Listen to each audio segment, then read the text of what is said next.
On December 29, 2024, the world lost Jimmy Carter, who passed away at the age of 100. Carter's legacy is marked by profound moments of achievement and significant struggles, especially in the Middle East, where his presidency came to define much of his foreign policy. His time in office saw him reach his highest peak as a peacemaker with the Camp David Accords, but also his lowest point, as a perceived weak protector of American interests during a tumultuous period in the region.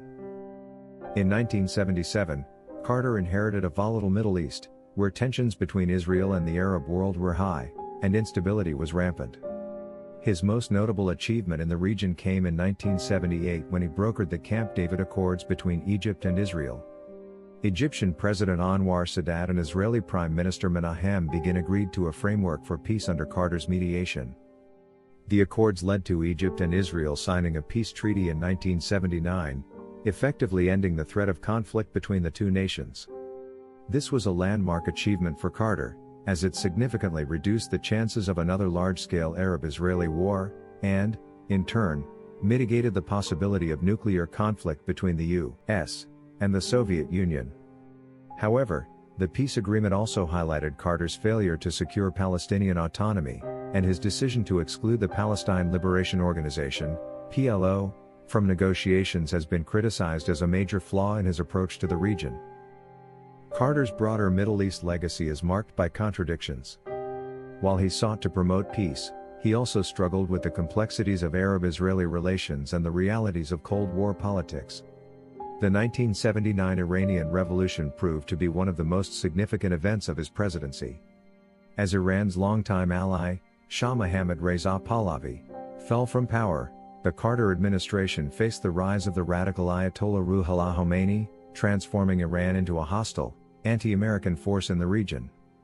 The subsequent Iranian Hostage Crisis, in which 52 Americans were taken hostage in Tehran, added to the perception of Carter as an ineffective leader. Despite diplomatic efforts to secure their release, the hostages remained in captivity for 444 days, a humiliating episode that marred his presidency and contributed to his loss in the 1980 election. The Iranian Revolution also had a ripple effect across the region, fueling uncertainty among U.S.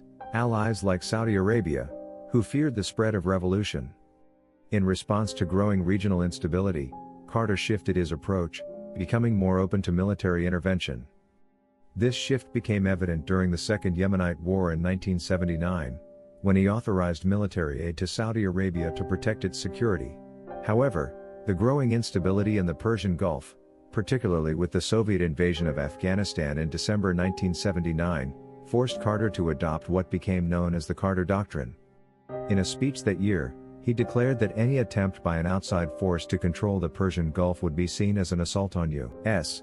interests, with military action being a possible response. This doctrine marked a more aggressive U.S. posture in the region, setting the stage for future military interventions, including the Gulf War and the Iraq War. Despite his best efforts, Carter's foreign policy in the Middle East remained complex and often unsuccessful in addressing the underlying issues of the region. He achieved peace between Egypt and Israel but was unable to secure a broader Arab-Israeli peace or a just resolution to the Palestinian issue. His reluctance to use force in some situations was seen as weakness, while his later embrace of interventionism laid the groundwork for U.S.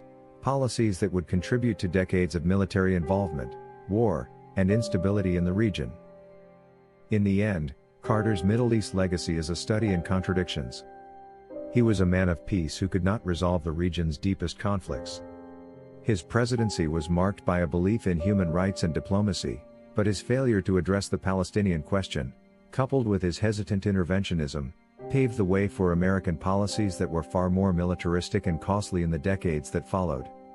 While Carter himself may have regretted certain decisions, his presidency undeniably shaped the trajectory of U.S. involvement in the Middle East, for better and for worse.